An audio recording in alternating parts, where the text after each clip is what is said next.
If you don't want to be like everyone else, then you have to avoid the number one wealth killer that nobody talks about. Take a look at this chart. It shows how the average person spends their money each month. And believe it or not, one of these categories is quietly killing your chances of building wealth. So let's uncover it together. First up, housing. This is the biggest slice of the pie, so it's definitely the wealth killer, right? Well, although paying rent or a mortgage is expensive, at least it provides you with a place to live. Next, taxes. Nobody likes these, well, unless your name happens to be Gary Stevenson, but let's not get into that. Next, utilities and household expenses. They're not fun to pay, but you can easily get them down by calling around for the best deals. How about all of these? There are so many of these little expenses, but most of them are flexible. So that leaves us with one section left. Can you guess what it is?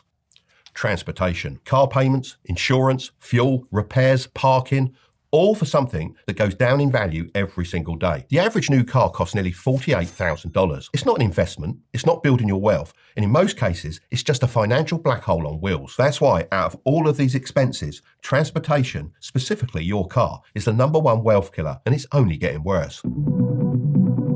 There's been an absolute explosion in the amount of money people owe on their cars. It's honestly getting out of control.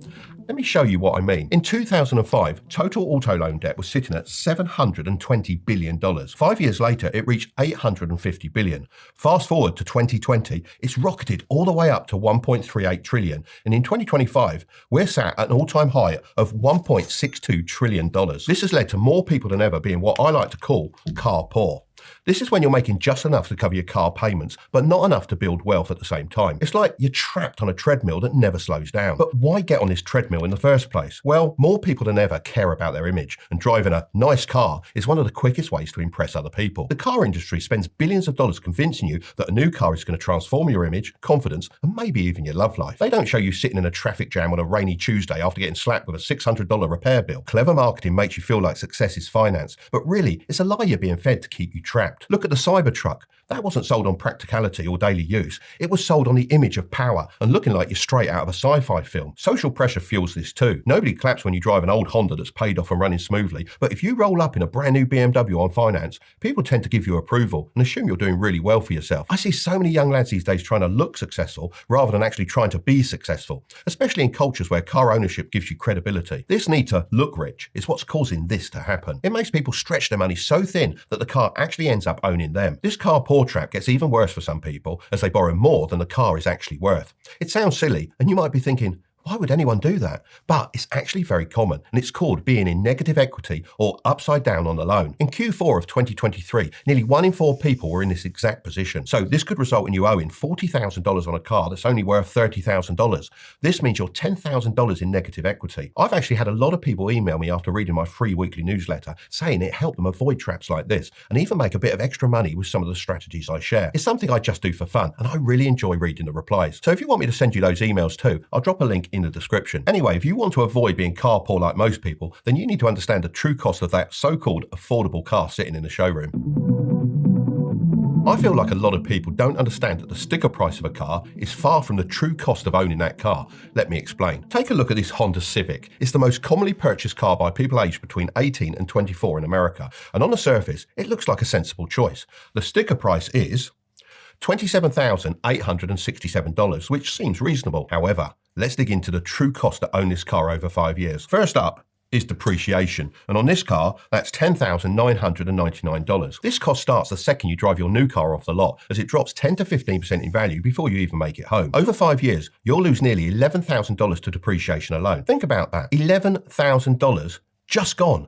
All because time passed and your car got older. It's like paying $2,200 every year for the privilege of watching your money evaporate. Next is insurance. This is nearly $12,000 over 5 years, and that's a conservative estimate. This figure is based on a 40-year-old with a perfect credit score and a clean record. If you're a young guy, then this number is actually much worse. You're probably looking at double that. Sure, you can get this down a bit by calling them every single year, negotiating, and never staying loyal to one company. But it's still going to be a high cost, even if you do manage to get a bit of a discount each year. Then there's fuel.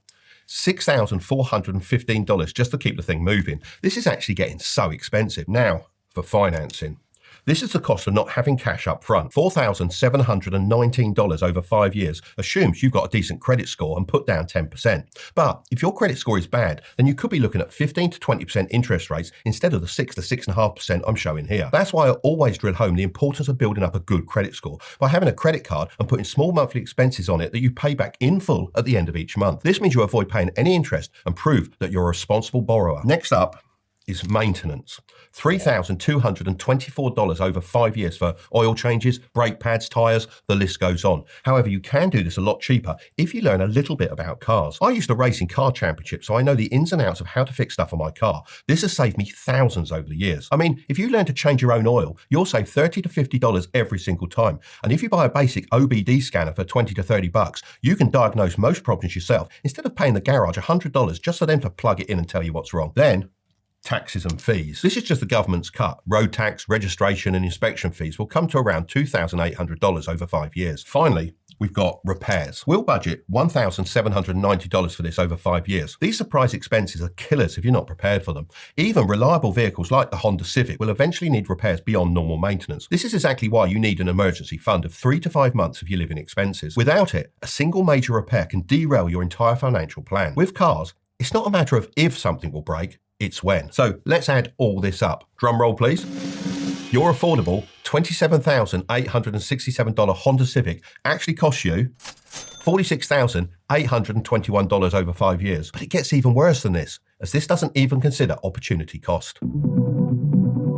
This is where it gets really painful. Let's look at a 5-year comparison between someone that chooses the car and someone that chooses to invest. If you decide to choose the new Honda Civic in our example, then after 5 years, you'll only be left with $19,295. This is, of course, after reselling the car at its current market value. That's assuming it's been well maintained with minimal damage. That's a loss of over $27,000 in net worth. No wonder it's such a wealth killer. However, if you choose to take that same $780 monthly payment and stick it into an S&P 500 index fund based on a historical average return of around 10% per year, after 5 years, you'd have approximately $60,016. Of course, past results can't guarantee future returns. However, if it followed the same historical pattern, then that would be a gain of over $13,000 in net worth. That's a price difference of $40,721. That means by choosing a car over investing, you could be giving up $40,000 of wealth. Most people repeat this cycle every few years for their entire working lives. This is just one example of putting your money to work. You could choose to invest in starting a side hustle, buying a rental property, or even launching your own full-blown business. The key is getting your money working for you instead of against you. That's not even mentioning individual stocks and crypto, although they are riskier investments. But to put it into perspective, if you'd invested that same $46,821 in Microsoft stock 5 years ago, instead of the Honda Civic, you'd have seen a 224% total return, turning your money into over $150,000 today. Think about that for a second. The same money that bought you a depreciating car could have bought you a small fortune in one of the world's most successful companies. The point isn't that you should never own a car. It's that every financial decision has an opportunity cost. Every dollar tied up in something that loses value is a dollar that's not compounding in your favor. You might be thinking, if this is true, then why aren't more people investing? And to be honest, I think it's because they don't understand how to actually do it. Back in my day, it used to be very difficult as you had to phone up a stockbroker. However, now you can use platforms like Trading 212 right from your phone. You can set up an account, deposit some money, and then search for S&P 500 if you want to keep it simple, and away you go. As I was planning on talking about Trading 212 anyway, I reached out to see if they'd be interested in sponsoring this portion of the video. They agreed and are also offering a free fractional share worth up to £100 to anyone using the code Tilbury in the promo code section of the app. Now look, I get it. In many places, not having a car means losing opportunities. A study by Capital One actually found that 67% of people said owning a car opened up income opportunities they wouldn't have had without a car. So that shows that sometimes there is a clear opportunity cost of not having a car. So I'm not against getting one, but if you're smart about it, you can still free up hundreds per month to invest. So if you want to buy a car and invest, then here are the 3 steps I'd recommend following. Step 1, buy in the sweet spot. This is when you buy a car that's 3 to 4 years old with 30 to 40,000 miles on the clock. This is great because you dodge the brutal first-year depreciation hit, but still get modern safety features, reliability, and often remaining warranty coverage. A car that costs $35,000 new might be $24,000 at this age, so that's $11,000 in instant savings you can invest instead. Step 2, Follow the 15% rule. Your total transport costs, including monthly payments, insurance, fuel, and repairs, should never exceed 15% of your monthly income. If you earn $3,000 per month, that's a maximum of $450 for all car expenses. Push past this, and you're getting dangerously close to becoming car poor. Step 3. Keep it for more than 10 years. This is where you actually build wealth. Most people trade in their cars every 3 to 5 years, which is financial madness. Instead, buy once and maintain it like your financial future depends on it, because it does. If following these steps saves you $300 per month compared to buying new, that's $3,600 every year. Invested at 10% annual returns, that becomes more than $118,000 over 15 years. That could be the down payment on a house, all funded by making smarter car choices. If you want me to walk you through how to set up and invest in an account step by step, then I'm going to leave that video right up there. But don't click on it just yet. Make sure to subscribe if you want to grow your wealth, okay? I'll see you over there.